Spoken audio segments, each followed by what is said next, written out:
It's time for Trench Talk, for your weekly infusion of metal and otherwise heavy music. I'm your host, Flight of Icarus from MetalTrenches.com.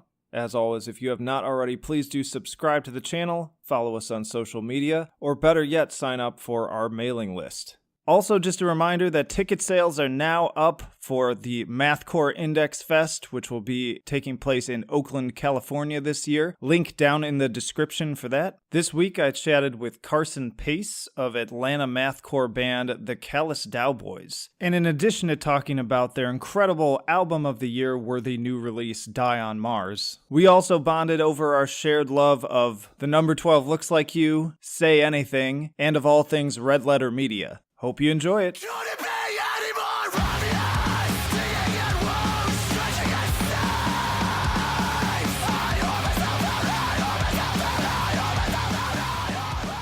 Right on. Yeah, I just left work and my house is walking distance from work, so I'm just I'm walking home, but I can like slip into somewhere quieter before I get there. No, it's all good. I don't mind. It makes it get a little extra flavor to it. Sure, yeah. It makes it a little more real, right? Yeah. Yeah. People are always looking for real and gritty, but we got it right here, folks. Yeah. Yeah, man. Well, I think that's as good an intro as any. So, all right, I'm here with, it's Carson Pace, right? Pace, P-A-C-E, yeah. Cool. Hang on, there's like a huge truck going past me. All right, I'll get it. Perfect. And you're with the Callous Daoboys out of Atlanta, correct? Yeah. Atlanta, Georgia, yes. So my first question has got to be, where did the name come from? It's funny. We were in this like really kind of terrible. Can I swear on this? Oh, no? yeah, by all that. means. Okay, cool. Well, we were in this fucking terrible emo band, and we were kind of looking to do something else. And I had met this guy Grant, who is still one of my good buddies, but he's not in the band anymore. He kind of was going to join the band, and we were coming up with a name and all this stuff, starting this side project, and I kind of thought we could make it kind of a goofy, stupid name, and he was like, the Callous Daoboys, and I was like, seriously? And he was like, yeah, you should do that. And I was like, okay. And it wasn't taken anywhere, and it was just so funny to us. And yeah, I don't know how he came up with it, but he came up with it. And then he moved to Nashville like 3 weeks later. So we never even got to practice with him, but he was supposed to be in the band. Yeah. So were you all kind of a bunch of emo kids back then? Was that sort of your scene, or how do you wind up, moving from that to where you're at right now? Yeah, we were for sure emo kids. I mean, like, me and our guitarist Maddie are both like huge Fall Out Boy fans, and like that was the music we were trying to make back then. Like we were really trying to be like the next Fall Out Boy or the next Taking Back Sunday, something like that. But I was into heavier stuff back in the day when I was like in like middle school, early high school, and I just didn't think I could ever do it. And then like on one of our songs that we had in that emo band, I ended up like doing some screaming vocals, and I was like, oh, I can do this. That's so cool. And I'd always been into The Number 12 Looks Like You, but I didn't understand what they were doing. If that makes any sense. I thought it was just like randomly placed like beats and stuff. I didn't understand odd time signatures. And then I kind of spent like, I don't know, maybe like a year, like really diving into that sort of sound. And, I had known who Dillinger was, but, I wasn't like, they weren't my favorite band in the world yet, but, they, through them and through Every Time I Die and through The Number 12, I just kind of decided that this is what we wanted to do. And, I think I got them on board. I think I got everybody on board by saying it was going to sound like Mastodon, when I definitely knew it was not going to. By the way, I lied to like everybody.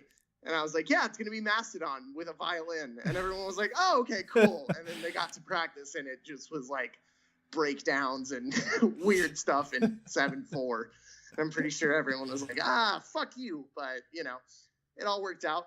Why Mastodon of all things? Was that just like they're out of Atlanta too, aren't they? So was that like a regional pride thing?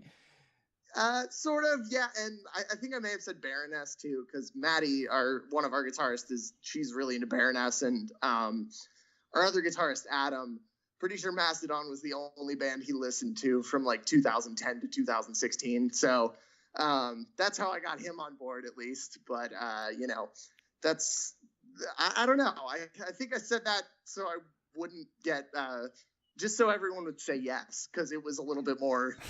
I don't want to say middle of the road than what we're doing, but like it was a little safer.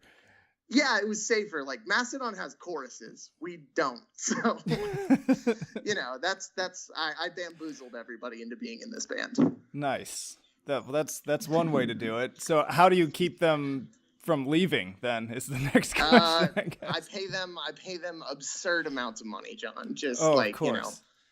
$2 million, $3 million a year each. No. I think that everyone's they like it in their own sort of way. Like I said, no one was really like a fan of mathcore or even really hardcore before we started this. So wow. I think that everyone kind of likes it in their own sort of way. I think everyone likes what we do.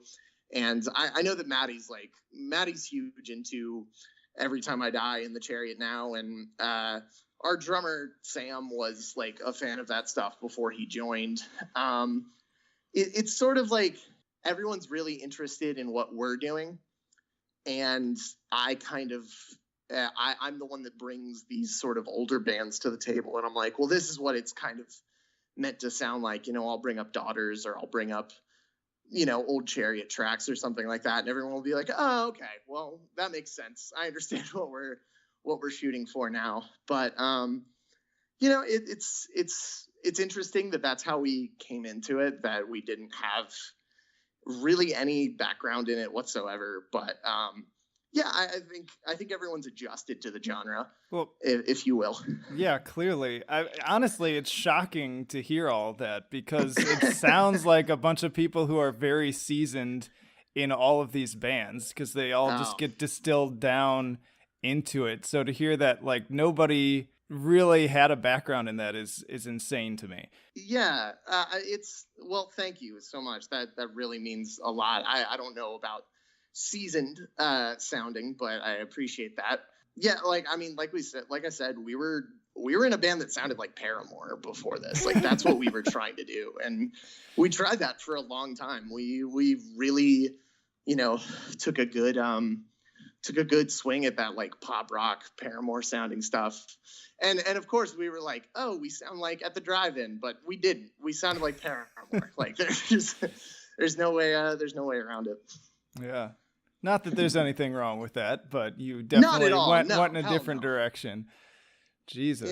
Yeah. That's so crazy to me. Because, don't sell yourself short. Not to bury the lead, but this is honestly like my mathcore album of the year so far by a long shot. Oh, like it's insane. Wow. You've heard the whole record, haven't you? I don't know if someone sent it to you or not. Many times already. Like I have it on repeat pretty much. I listened to it again today twice, and I've lost count how many times I've listened to it so far. Like it's holy fucking shit, genius. That is so nice of you. That's my main worry, is that people really seem to like the single, which is so nice and so cool. And, if anyone who's heard the single is listening to this, I just want to thank you so much for checking it out. But, what I'm ultimately worried about is like, is it going to be understood as a full project or not? Which I'm really hoping it does. So that's awesome to hear. Thank you so much. Well, I would think that I'm a big fan of all those bands that you just mentioned. Like I've been listening to The Chariot and Every Time I Die and all that stuff since high school, I want to say. And yeah. Number 12 Looks Like You, all that. Like, and I hear it all in the album. And so like, as a longtime fan of those things, it all made sense to me. So I think that people who love those bands and love this genre are definitely going to get it. I would think it's crazy if they don't. Well, that's awesome. I really appreciate that. So how old were you when you were getting into those bands? Because you said you kind of came to it pretty late. I wouldn't say I came to it late. Like I was always kind of aware that it was happening. When I was like in early high school, I was like DJing. I was making electronic music and stuff. And I took that project that I had in high school, like as far as it could go. I played South by with it, and I just was like, I want to start a band. This DJing stuff's stupid. But like I was always aware that it was happening. Like I knew who the Chariot was. I was at their final show, but like I wasn't a huge fan then, if that makes any sense. Like I was like there because it was like part of scene history. You know what I mean? And I don't think I really understood it, but I was probably, I guess I had to be like 18 when I really started giving like Mathcore a legitimate listen as like a fan. Like I want to get into this, but I discovered the number 12 when I was 13. So I've been listening to them for the longest for sure, but I discovered them because they were technically on the same label as My Chemical Romance, like way back in the day. So like, that's how I knew who they were. And I was like, this is fucking crazy. Like I have no idea what's happening. This band is the most insane thing I've ever heard in my life. And that was like my personal band. Like I didn't show that band to anybody. I was like, no one's gonna like this but me. No one is allowed to. Nobody's like this allowed to, yeah, except me. And like I didn't really branch out from there. After I discovered them, I was like, this is sick. I'm never showing this to anybody.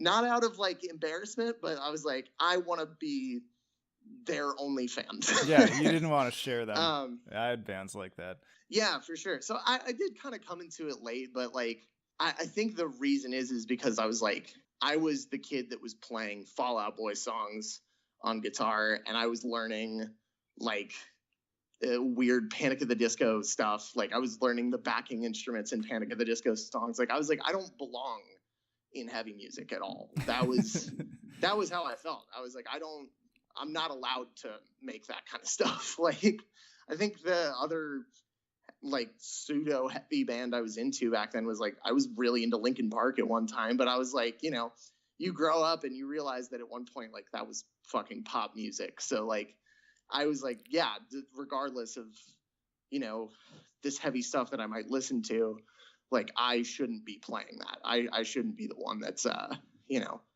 I shouldn't be the one that's doing that. It should be somebody else who understands it more and who is, you know, more talented and that kind of stuff.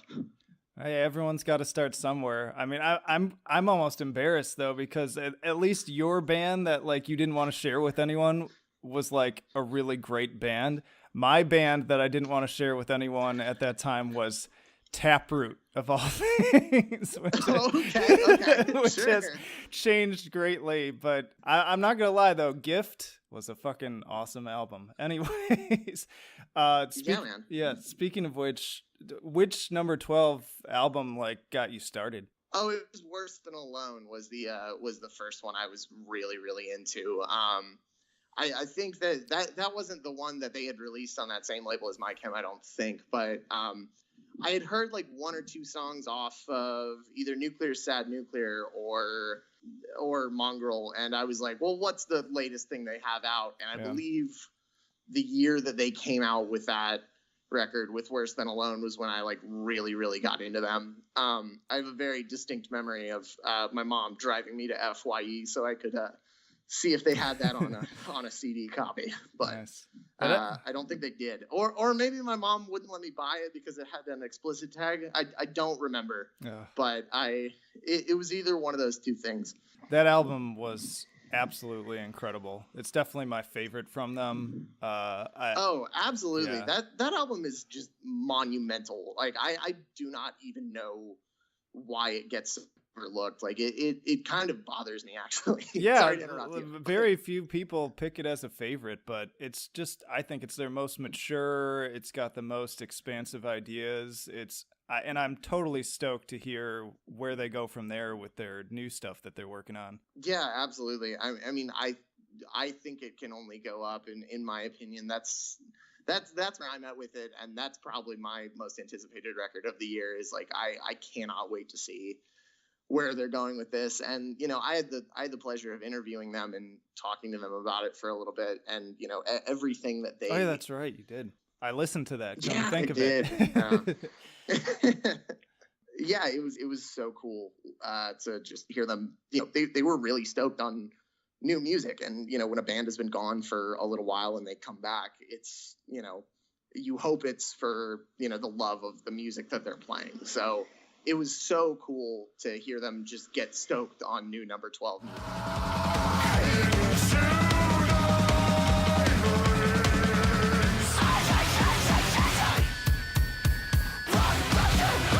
Let's come back to your music here. So with the Callous Daoboys, one of the things that really, I mean, there's so many elements that are just, the whole package is great. I mean, I can sum it up that way, but I was definitely interested in the lyrics, and especially, like, I was just listening a couple days ago to the latest episode of Mathcast, and that was something that Levi and Christian were talking about a lot too when they were discussing the new single, is just where you've moved lyrically and how, like, cutting and, like, also funny. Like, this is an album, the first in a while, that's made me laugh out loud repeatedly while listening to it, because there's just so many great moments.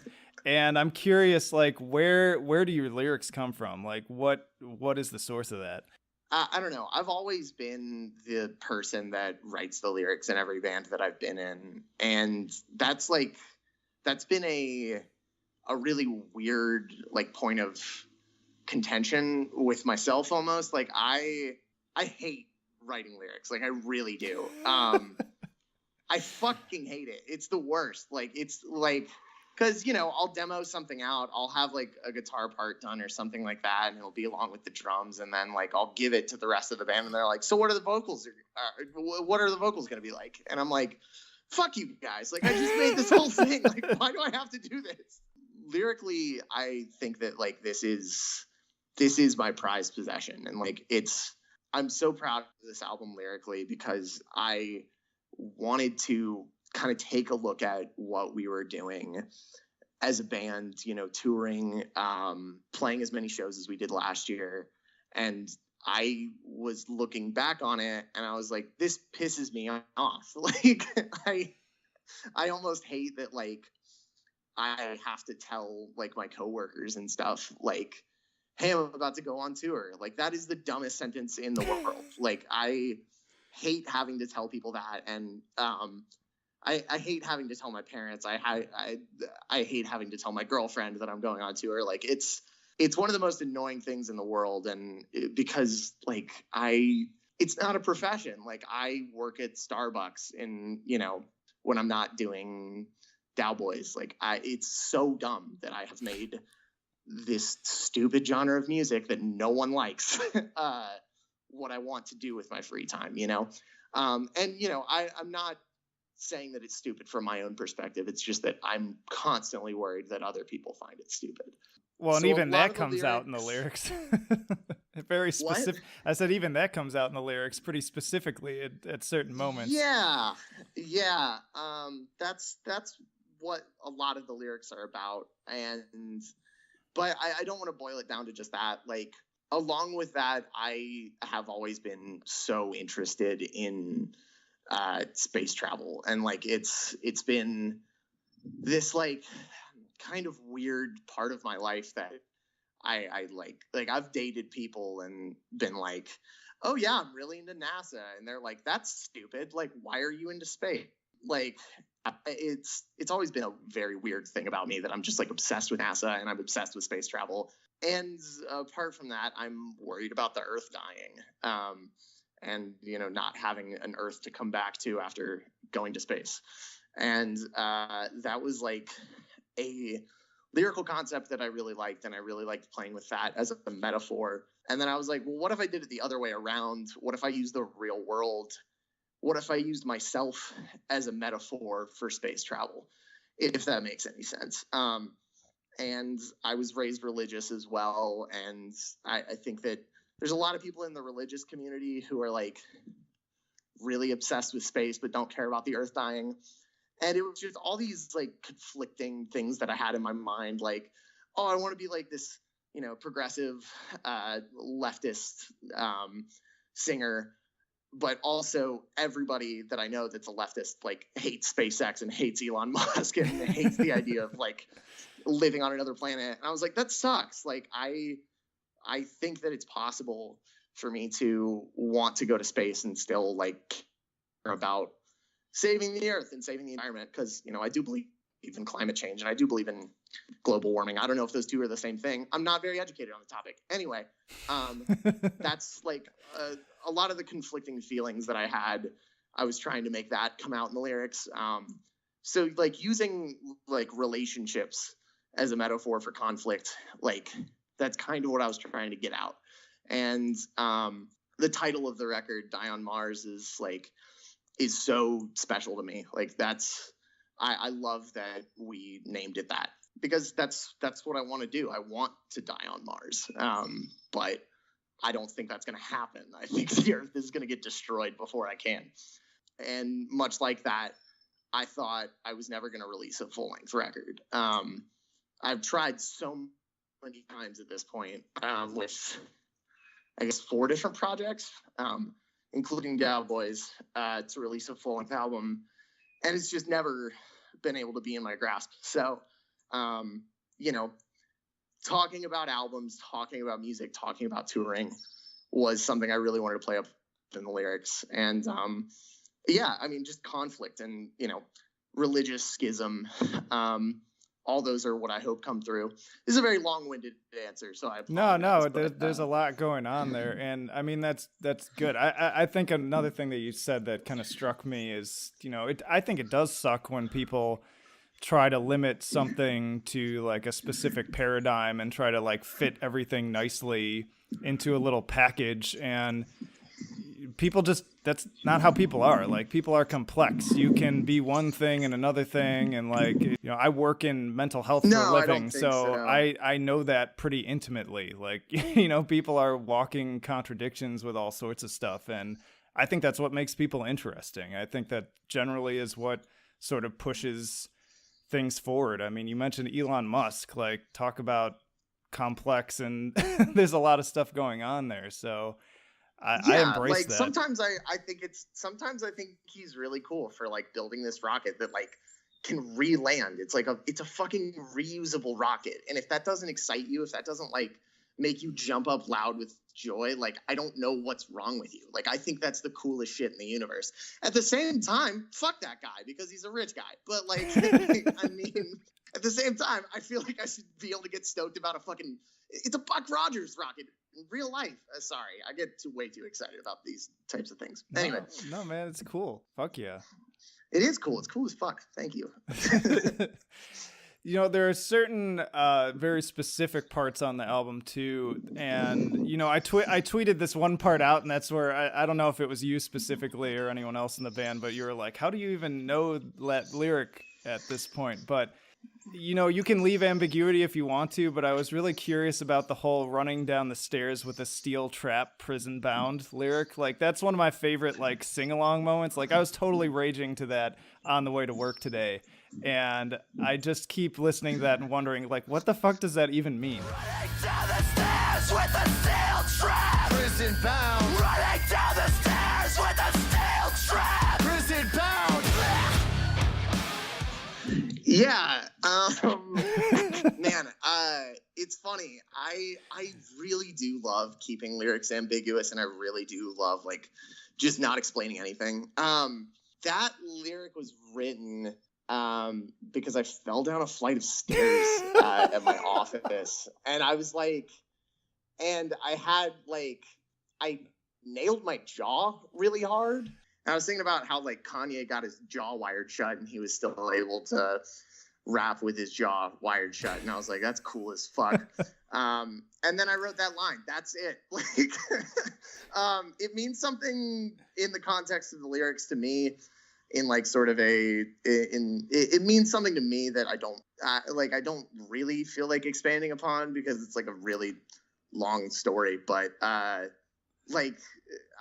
love that lyric. I think that lyric's really cool.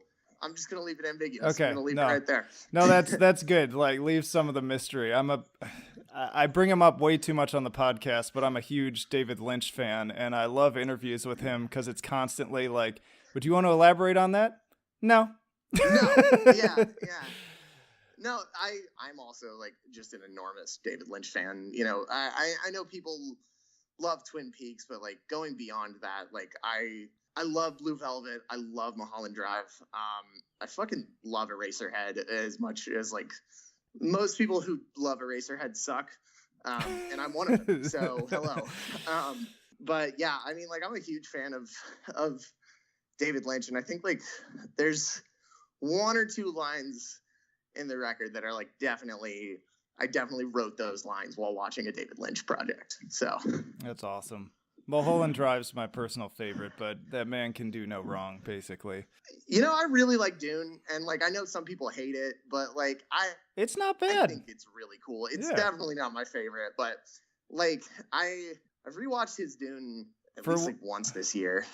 For what he had to work with, I mean, I think it came out pretty good. Yeah, no, I mean, like it doesn't really even feel like a David Lynch film, but like when you consider like what he was up against making that, and like he also made that on a time crunch, like it was a mess. It's really good for it being that, but you know, Mulholland Drive's also my personal favorite. We were talking about the single, and that music video also hilarious. I was dying laughing through most of it, and great song too, because there's so many like different parts of that song where like parts of it had me laughing out loud, and then it gets like dark and heavy and stuff again, and you're banging your head, and then you start laughing again. What were you instrumental in like coming up with the concept of the video itself, or was that more somebody else? Where did that come from? So I'm of the opinion that every metalcore band needs a shitty music. She needs a shitty Woods music. Oh, of course. It's just like a shitty music video. And like I guess I'll just say it because there's no way we're gonna make it now. Originally the video was gonna be a shot for shot remake of Stick Stickly, and by Attack. Like that was so funny to us. That's the crabcore shit, right? Oh, of course, yeah. Oh, and yeah. Our guitarist Adam can crabcore like a motherfucker. Hell so yeah. we were like, yeah, let's do this. And it just turned into like Zach and John, the directors of the video, who were working on another video with them for the last single that is going to come out before the record. But so you're going to get more good stuff, is what I'm saying. Anyway, they were like, we're going to set up in the woods, and then Carson's just going to get the fuck beaten out of them, and we're going to call it a day. And it was like, cool, awesome. So there was no real like plan. I'd love to tell you that there was, but it was just like, yeah, because it kind of starts out, we were kind of making fun of like Code Orange and like kind of the serious bro hardcore stuff. Like there's that huge like power stomp at the beginning that all of us do, which is so dumb. Yeah. It looks, it's great. It looks the dumbest, but you know, it's hilarious to me. But then like, you know, we thought it'd be funny if like with all this thrashing around, like what if I just get killed basically? And I do. Like it looks great. I'm very proud of how much they beat me up, and it was really cool to get all that blood and makeup on me and stuff. And you know, there's that hilarious shot of the drumstick that's like the very last frame of it that is so funny. And like we were cracking up while filming it because like we had the camera just so close up to the drumstick and we were like twirling it. Anyway. Oh, it was a perfect perfect quick cut. And I just feel like the video perfectly kind of boils down what the band is all about, at least from my perspective. I mean, you've got all those like kind of funny like nostalgic elements where like people can watch it and sort of pick up on, okay, they're like taking the piss out of this and making a joke about this, and also like really leaning into sort of the meme of it all, so to speak. And then musically you kind of touch on all the different elements too.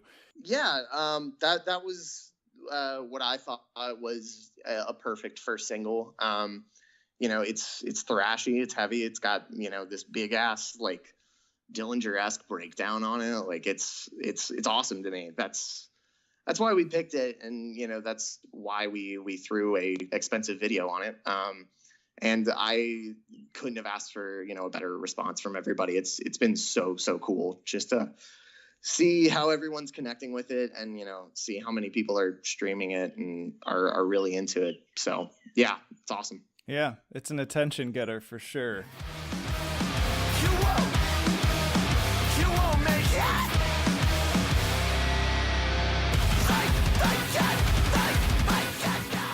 Forgive me if this is like too inflated, but I feel like now is the perfect time for a band like yours to completely like take over and blow up. Oh, like man. if you reached for it and want it, because people are like hungry for kind of all this stuff to come back, and it's all right there. Like everything you could want, it's right there. Well, I don't know about the takeover thing. As much as I'd love to do that, I don't know about that. But I gotta hand it to my good friend Drew Kaufman for coining the term 2019 earlier this year. And maybe that is what it is. It's the year. I think he said we're all going to get Naruto haircuts and start listening to the Blood Brothers. So maybe it is Hell the year yeah, that man. we start doing that. And I would really love to, for more people to be into this, because, I was 12 when this sound was big, like I couldn't have done it back then. So, I'm happy to be doing some kind of facsimile of it now. And thank you so much for saying that. That really means a lot. Yeah, and I mean it, like 100%. You've got all of like you're bringing all of the stuff that sort of the old guard loves, and then at the same time, I think you're putting your own really kind of fresh feeling twist on it that still makes a difference. Because I hear a lot of bands sort of aping this style, and it just ends up sounding like an imitation, which is fine, but you guys are kind of taking it to a completely different level, which is why I'm excited about it. Oh, thank you so much. That means the world, man. I'm very curious to see what the older crowd's gonna think of it, because I mean, like I feel like we pulled more from older stuff than we did from newer stuff. Like I feel like we pulled a little bit more from like Botch and like early Norma Jean than I was really expecting to. Like when I listen back, I'm like, oh, I guess that does kind of sound like Norma Jean or whatever. And because, we get that comparison all the time, and I'm just like, yeah, I don't know about that. I don't know if it really fits, but I'm curious to see what the older crowd thinks of it. I hope that they all like it. I hope that everyone likes it. Well, I'm doing my best to get it out to as many people as I possibly can. I know a lot of people, especially people from my college days who originally got me into stuff like Horse the Band and the Number 12. They're gonna eat this shit up. Oh, well, thank you. I hope so. Do you have a favorite song or a favorite moment on the album? I'm so proud of like how well the first 4 tracks turned out. My favorite moment on the record is my favorite track is track 4, which is called Contrail Crucifix. That's a good one. I'm not going to spoil anything because I know you've heard the record, but my spoken word break in that song is one of my favorite moments. And then I think I know which one you're talking about. Yeah, probably the pissiest part of the entire record. And also like the most, like, I don't know if you listen to the band Say Anything, but like, dude, big fan. I love Say Anything. Oh, me too. Us too. Like all of us really, really love that band. And that was like, I was trying to think like, how could I do something that Say Anything would do on this record and somehow slip it into a metalcore record? And I'd like to think that I did it, but it is probably just like me. I think Max Bemis would shake his head at it. You'll forget our name with nothing left to say, and we'll call it quits in 2028. When you jump in that lake of fire, where is the patience you buy? That moment, and then, oh man, we're releasing a new song tomorrow, and there's like this, I don't want to call it a skit, but there's like this part where some saxophones and some jazzy stuff kicks in. And like that's another one of my favorite moments on the record. And is that like the like one, waiter scenario? Yeah, yeah. That's exactly what it is. I know we're releasing it tomorrow, so everyone's gonna know about it. But I just think it's like so. It's so stupid. Oh, I love so it. I love all those breaks. Like, it reminded me, like, it's almost like Deadpool is the way I put it. You're like breaking the fourth wall constantly in this really bizarre kind of avant-garde way, and I love it. That's funny that you bring up the Max Bemis thing, because I thought of so many parallels. Like, when I put a review together for this already that has not aired yet, and it's such a hodgepodge of like, it sounds like this, and then it sounds like this, and it sounds like this, which can get kind of lazy, but there were so many things I wanted to make sure I covered, and Say Anything did not make it into that list, but now that you mention it, I can totally see that though. Like, I can absolutely see it, both just like with the energy and even with kind of the self-deprecating lyrics.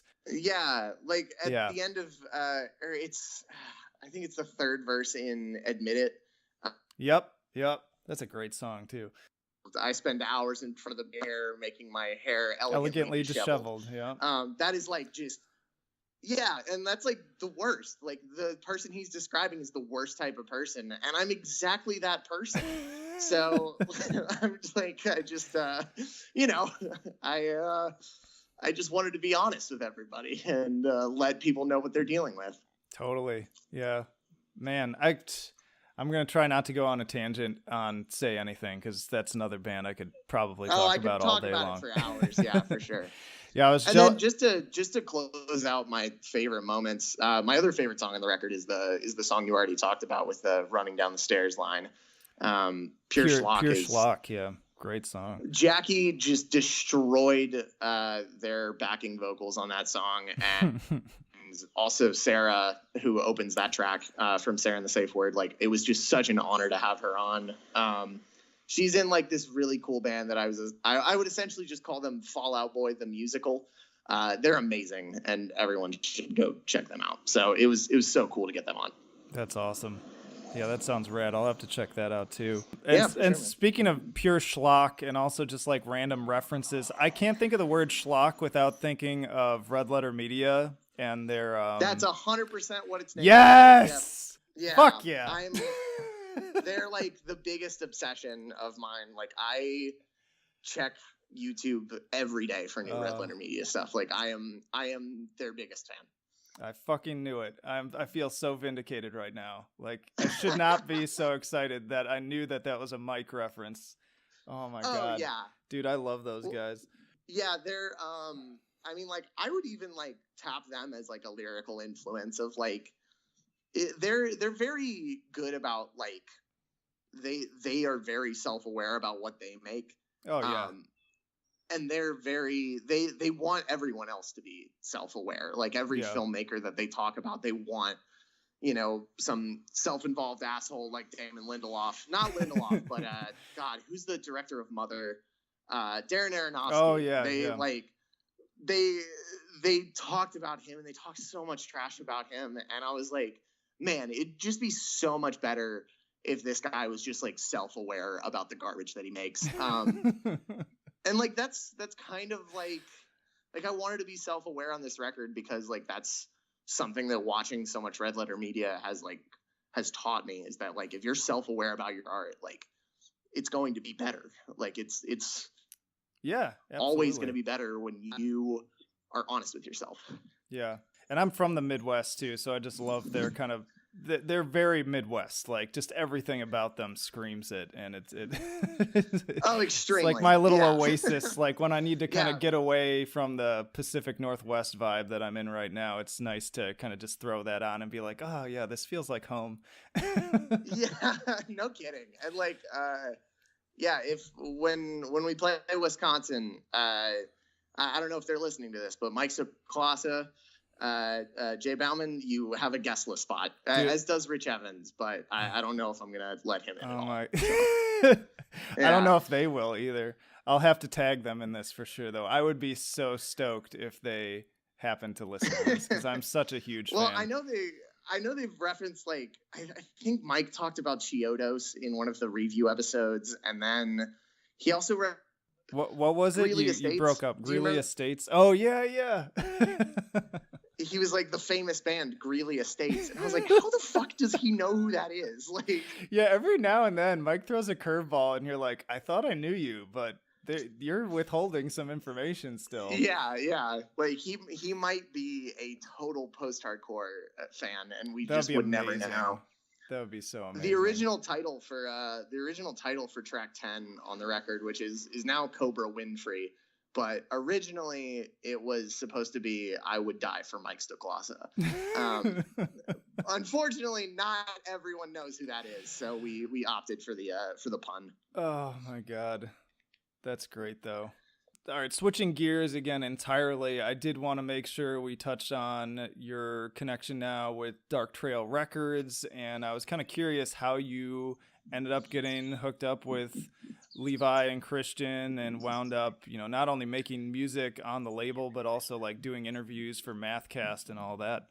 So I guess back in 2017, Christian played like an early Daoboys track on Mathcast. It was like the first song that we ever wrote and like were ever able to play. And we had released it on this shitty EP that is now like 2 years old and it's garbage and you shouldn't go listen to it. But we got played on Mathcast, and I had already listened to that show. Like it was one of my favorite podcasts. I used to pitch it to like the other members of our band as like, I used to call it like NPR for extreme music. Oh my God, that's the perfect description. description. I know, like right down to their like silky smooth voices. Yeah, totally. Oh my God. Yeah, so I was a big fan, and I'd followed the page for probably, I don't know, like a year and a half by then.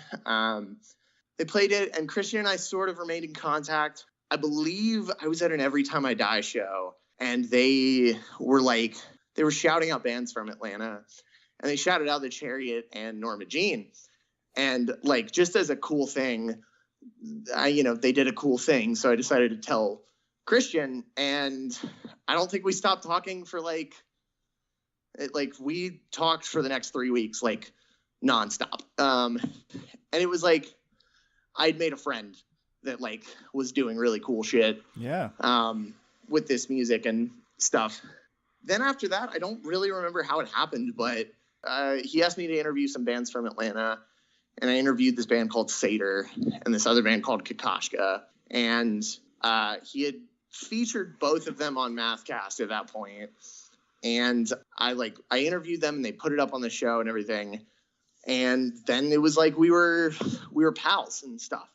And I was the Mathcore Index intern, which like means I just like, I don't know, I occasionally moderated the group and did stuff like that, and posted weird stuff on Instagram whenever we had a new episode of Mathcast. And then the next interview that I was able to get was The Number 12 Looks Like You, and like that was so crazy. Yeah, like that's incredible. I had been listening to that band for so long, and like it was so hard not to like just completely just nerd out all over them. Luckily they're the nicest guys ever, so it was a pretty easy interview. I think I shook the entire time, but still, it was very cool. And then, Christian and I finally met in person at the final Dillinger show. And we talk about a rad meetup. That's awesome. Yeah, that meetup was crazy. Everyone was there. I mean, like, I think like Claudio from Coheed was at that show. So like, all the homies basically. Not that I know Claudio, but maybe one day. Claudio, hit me up. How about that? Anyway, so Christian and I just remained in contact since. And, we've just worked together the entire time. And, we see each other as much as we can. Every time I'm out in California, I go and see him. And, every time he's out in the East Coast, I've seen him. We met up for Mathcore Index Fest, which I also helped book. That was so much fun. So yeah, I mean, that's been Christian and I's relationship, and hoping for many more years of collaboration and, continued success for Dark Trail and continued success for Mathcore Index. For sure, man. I love their podcast. I forget how I initially stumbled onto them, but you had the perfect description of it. And I had the pleasure of meeting Christian in person too when he came out briefly to Portland, and just, totally cool dude. What you see is what you get. He's the best. Like, no bullshit. We had a good time. Levi's a little shit though. Fuck that guy. Yeah, I haven't gotten to meet Levi yet, but hopefully one day. He seems like a smarmy little asshole, and I love it. It's great. He is. Let me tell you what. No, I love him too. I clown on you a lot, Levi, but I still hate you. Don't worry. Great. Well, they said that you're pretty much like their little brother now, so there's got to be a little bit of contention there. It's just the absolutely way it's got to be. Yeah. He didn't even. I was in California last week, and he didn't even show up to have beers with Christian and I. But yeah, so it's too fuck cool you, for Levi. School. Jesus. He was with his parents. It's fine. What it's a fine. diva. It's all good. No kidding, right? He's the worst. Yeah, he likes to read the lyrics, but where is he when you really need him? Yeah, no kidding. Yeah. Ridiculous. Yeah, he's big on those lyrics. If you don't include them, you might as well just not even submit your music to us. Yeah. Like don't even bother if there's no lyrics on there. All right, man. Well, I appreciate all this time you've given me, especially, you were held late at work and you still took the time to come on here and bullshit around with me. Any last minute thoughts on the album, things you want people to know, plugs, things like that? No, not really, other than you can go pre-order it at callousdaoboys.com. And, I just thank everyone for listening and checking us out and all that stuff. And if you're going to get a copy of the record, I highly suggest getting it from one of the 3 labels that helped us out. Acrobat Unstable did that vinyl, and that's in like this sick transparent cyan, and you should check that out. Dark Trail did these really sick CDs for us, and Pattern Rec did those tapes for us. And you should absolutely get a physical copy of the record before you even think about going to our Bandcamp and hitting pre-order.